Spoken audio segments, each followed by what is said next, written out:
ինչպես է կիրառվում, վերջին շրջանում շատ է կիրառվում ձեր կարծիքով։ Դե իհարկե մենք տեսնում ենք, որ վերջին շրջանում կալանքը բավականին հաճախ կիրառվող խափամամիջոց է, ըստ էության կարելի է անգամ ենթադրություն անել, որ որոշ դեպքերում դա օգտագործվում է որպես պատժատեսակ,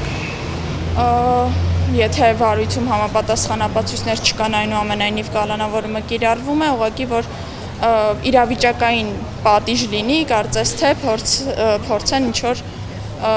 ուղերձ հղեն հասարակությանը, որ եթե համապատասխան վարքագիծ, որը որ հաճո է, այն անձանց, ովքեր որ կայացնում են այդ որոշումները, եթե այդպես չվարվեք, ապա հավանականությունը մեծ է, որ դուք էլ նման կարգավիճակում կհայտնվեք։